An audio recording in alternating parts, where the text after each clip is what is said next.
आज पत्रकारिता के सामने एक बड़ा राष्ट्र धर्म भी है। हम उस धर्म को समझते हैं। आप और आपका परिवार सुरक्षित रहे, आपको हर जरूरी सलाह मिलती रहे और आप हर जालसाजी और शोषण से बचे रहें।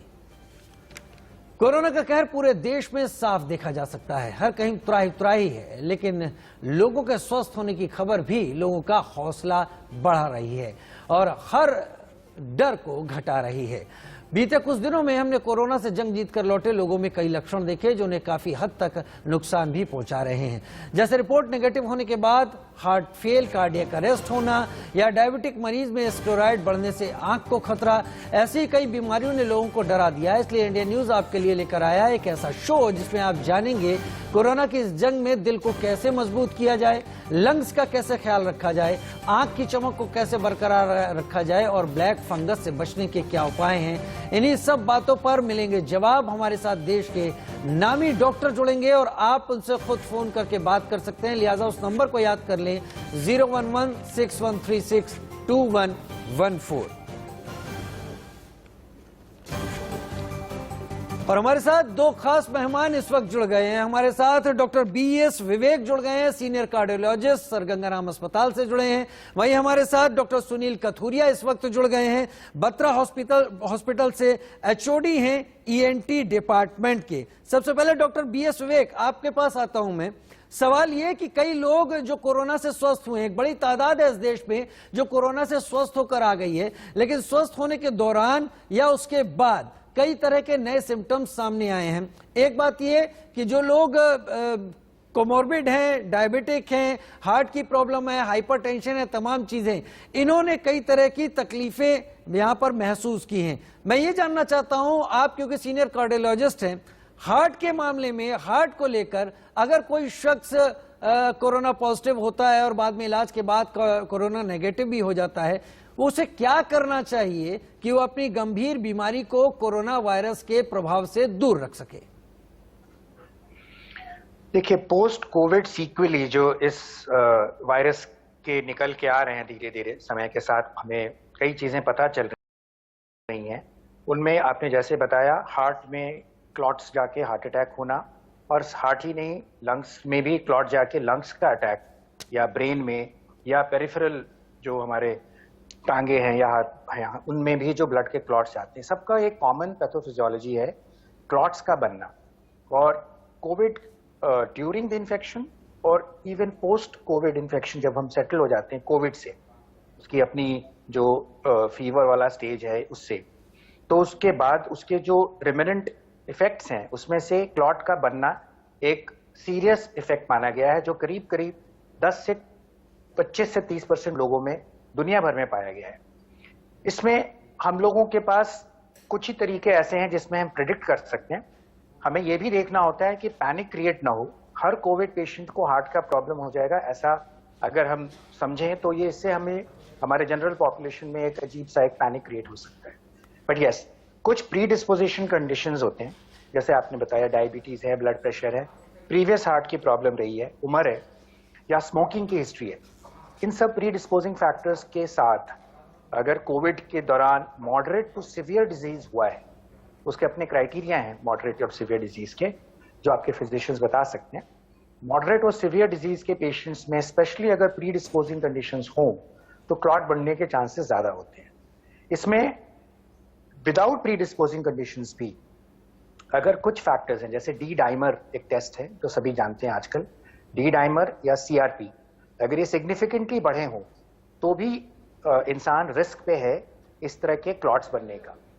एनीवेयर इन द बॉडी जो भी क्लॉट्स बन रहे हैं वो कहीं भी ट्रैवल करके किसी भी अंग को इफेक्ट कर सकते हैं, जो कि एक इमरजेंसी सिचुएशन पैदा होता है। सो ये कोविड के बाद या कोविड के दौरान अगर किसी को मॉडरेट और सीवियर डिजीज हुआ है या किसी का डी डाइमर या सीआरपी बहुत बढ़ा हुआ है, तो हमें डेफिनेटली एक फिजिशियन को इसके बारे में इत्तला करके उनसे एक ब्लड क्लॉट को प्रिवेंट करने की दवाई जरूर शुरू करनी चाहिए। ये करीब करीब 40 दिन के लिए दी जाती है। जो बेस्ट ट्रायल्स हैं वो रिवरऑक्साबैन के ऊपर हैं, बट उसके ऑल्टरनेटिव्स और भी अवेलेबल हैं जो इस पर्टिकुलर सीक्वेली को प्रिवेंट करने में बहुत कारगर है।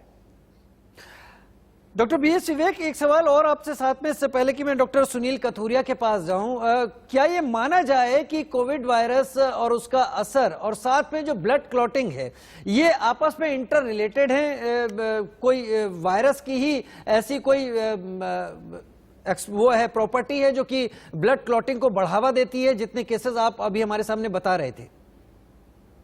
नहीं, ये सिर्फ इस कोविड वायरस के साथ नहीं है, किसी भी प्रो इन्फ्लेमेटरी कंडीशन में ये पाया गया है कि क्लॉट बनने का जो पहला स्टेप है वो इन्फ्लेमेशन और इन्फ्लेमेटरी प्लाक रप्चर है। सो कभी भी शरीर में किसी भी सीवियर इन्फेक्शन के समय ये टेंडेंसी बनती है। प्रॉब्लम इस कोविड वैक्सीन के कोविड बीमारी के साथ ये है कि इसमें जो वेरिएंट्स आ रहे हैं, स्पेशली जो इस वक्त हमारे देश में फैला हुआ है, इसकी सिवियरिटी, इसकी vulnerability to cause such ruptures वो कुछ ज्यादा ही पाएगी।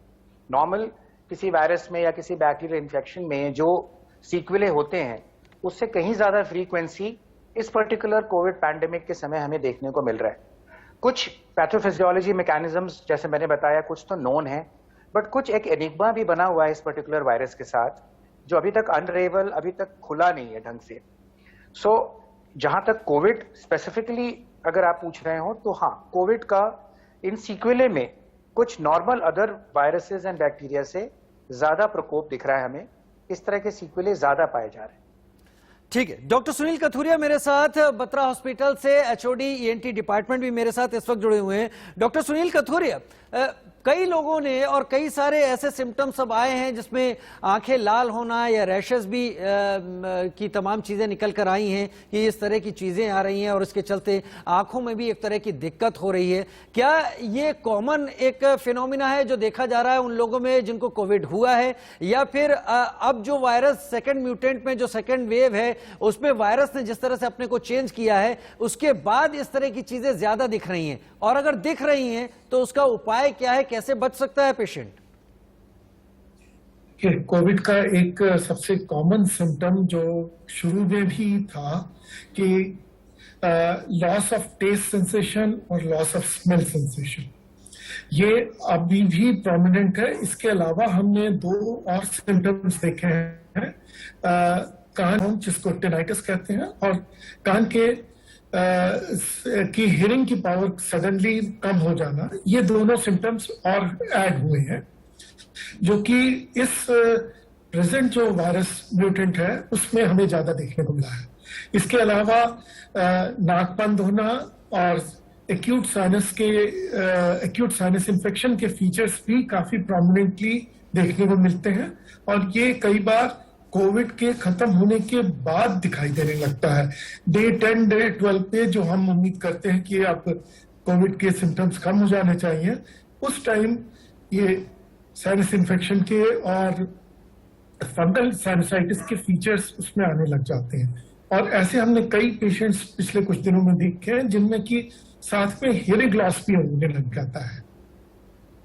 डॉक्टर सुनील कथूरिया, आप कह रहे हैं कि 12-13 दिन के बाद इस तरह के सिम्टम्स सामने आने लगते हैं, तो वो मरीज जो ठीक होकर वापस आए हैं, अदर देन किसी मेडिसिन, या मेडिसिन की बात तो डॉक्टर से ही हो पाएगी, लेकिन अगर वो खुद को घर पर अपनी आंखों को या अपनी नाक को ठीक रख सकें, वो क्या कुछ ऐसे शॉर्टकट्स हैं जो घर पर कर सके पेशेंट, जिससे वो इन चीजों से बचा रहे और इन सीवियर सिम्टम्स को माइल्ड कर सके, हल्का कर सके?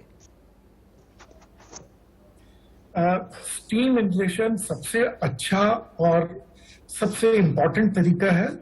अगर प्रॉपरली स्टीम लिया जाए तो ये बहुत सारे नोज के जो सिम्टम्स हैं वो सेटल हो जाते हैं, और कई बार हमें नेजल स्प्रे देने से उनके साइनसेस के जो सिम्टम्स हैं वो बड़ी जल्दी सेटल हो जाते हैं। लेकिन बहुत बार ये जो फंगल साइनसाइटिस हमें मिलता है वो उसकी जो कॉमन वजह होती है वो होती है रेट्रोग्रेड थ्रोम्बोफ्लेबाइटिस, जो कि ब्लड वेसल्स हैं वो उसमें सर्कुलेशन कम हो जाता है, और साइनसेस की ब्लड वेसल्स में सर्कुलेशन कम होने से जो नोज और साइनसेस के अंदर जो अपॉर्चुनिस्टिक फंगल इन्फेक्शन है वो एकदम से बड़ी तेजी से स्प्रेड होता है।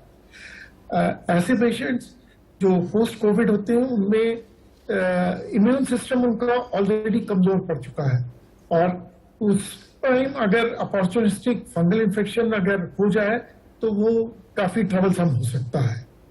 मैं ब्लैक फंगस के बारे में भी आपसे और डिटेल में बात करना चाहूंगा डॉक्टर सुनील कथुरिया साहब। राजेंद्र जी हमारे साथ कन्नौज से जुड़े हैं। राजेंद्र जी, बिना वक्त गंवाए अपना सवाल पूछ लें डॉक्टर से। ऐसा ना, हमारी मिसेज को 5-6 दिन से बुखार आया था, उनको खांसी भी थी, जुकाम भी थी, लेकिन उनका जो ऑक्सीजन लेवल था वो 97 से कम नहीं है। वो सही है, बुखार भी सही हो गया, कोई घबराने की जरूरत है या कोई दिक्कत तो नहीं है? डॉक्टर BS विवेक, इन्हें क्या करना चाहिए? जैसे इन्होंने बताया, बुखार भी सेटल हो गया है, सैचुरेशंस भी नॉर्मल है, तो ये शायद माइल्ड ग्रुप में है। माइल्ड ग्रुप के पेशेंट्स के लिए हम यही एडवाइस करते हैं कि घर ही पे रहें, अपने आप को क्वारंटाइन रखें, अपने आप को अच्छे से हाइड्रेटेड रखें और ऑक्सीजन पे नजर जरूर रखें। अभी ये सिर्फ 6 दिन हुए हैं। ये जो पीरियड है 7वें से 14वें दिन, ये क्रूशियल पीरियड होता है, जिसमें अगर हम चीजों को ओवर कॉन्फिडेंट होकर अगर लेने लगे तो हम मिस कर सकते हैं ऑक्सीजन के सैचुरेशन का गिरना, या और भी जो कॉम्प्लिकेशंस आ सकते हैं इस दरमियान। अगर इनमें से कुछ भी, कोई खांसी या रिकरेंस ऑफ फीवर या ऑक्सीजन का सैचुरेशन गिरता है, तब इनके लिए कुछ ब्लड की जांचें जरूरी हैं जो इनके लोकल डॉक्टर्स इनको बताएंगे। बट अदरवाइज अगर सिम्टम्स रिकर नहीं होते हैं या ऑक्सीजन नॉर्मल रहता है तो इनको कोई घबराने की जरूरत नहीं। राजेंद्र जी, डॉक्टर साहब ने आपसे सीधी बात बोली और वो ये बोली कि पानी पीते रहें। हाइड्रेट होने का मतलब पानी लगातार पीते रहें, जूसेस का सेवन करते रहें। दूसरा, मास्क पहने, घर में आइसोलेशन में रहें, क्योंकि अभी इतना वक्त नहीं हुआ है। सबसे अच्छी बात यह है कि आपका ऑक्सीजन का स्तर ठीक है, बुखार नहीं है, लेकिन अब वो पीरियड शुरू हो रहा है 6 से 12वें या 13वें दिन का, जब आपको खास ध्यान रखने की जरूरत है, तो पत्नी का खास ध्यान रखें। डॉक्टर BS विवेक, आपसे ही सवाल मैं रख लूंगा इस शख्स के, राजेंद्र जी के सवाल के बाद। आपने कहा था कि जो ब्लड क्लॉटिंग को लेकर सवाल आप समझा रहे थे, और ब्लड क्लॉटिंग के तमाम मामले सामने आ रहे हैं, इसलिए जो लोग कोविड के पेशेंट रहे हैं अपने फिजिशियन से बात करके ब्लड क्लॉटिंग या इसको ब्लड को पतला करने की ऐसी कोई दवाई ले लें।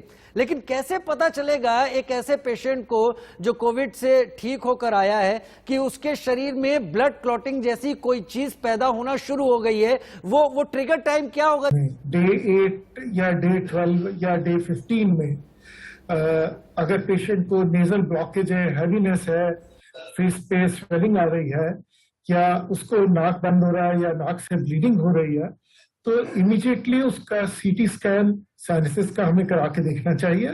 और अगर साइनस के अंदर कोई इन्फेक्शन लगता है तो उसको एग्रेसिवली ट्रीट करना चाहिए। एग्रेसिवली से मतलब है कि जो डिजीज है उसको हम सिर्फ एंटीबायोटिक से न ट्रीट करके, अगर सर्जरी की जरूरत है, उस सारे टिश्यू को हम सारा निकाल दें, ताकि जितना जल्दी उस डिजीज टिश्यू को हम निकालेंगे उतना ही हम तेजी से उस सिचुएशन को कंट्रोल कर पाएंगे। क्योंकि ये अपॉर्चुनिस्टिक इन्फेक्शन अगर साइनस से स्प्रेड होके ऑर्बिट या ब्रेन की तरफ चला जाता है तो वो एक तरह से लाइफ थ्रेटनिंग सिचुएशन बन जाती है। इसके लिए क्लोज ऑब्जर्वेशन या से हाई इंडेक्स ऑफ सस्पिशन होना बहुत इंपॉर्टेंट है, बहुत जरूरी है, दोनों के लिए, पेशेंट के लिए भी और जो ट्रीटिंग फिजिशियन है उनके लिए। Doctor Sunil Kathuria, Batra hospital HOD ENT department, doctor BS विवेक, सीनियर कार्डियोलॉजिस्ट, गंगाराम अस्पताल से। बने रहिए आप हमारे साथ। एक छोटे से ब्रेक का वक्त हो चला है। लोग तमाम अपनी सवाल हमारे सामने रख रहे हैं और हम लोगों तक वो जानकारियां पहुंचा रहे हैं जो जानकारियां उनके लिए जरूरी है, क्योंकि इन वरिष्ठ और सीनियर डॉक्टर्स ने अपना कीमती वक्त आपके लिए, आपके तमाम सवालों के जवाब के लिए निकाला है। एक छोटा सा ब्रेक।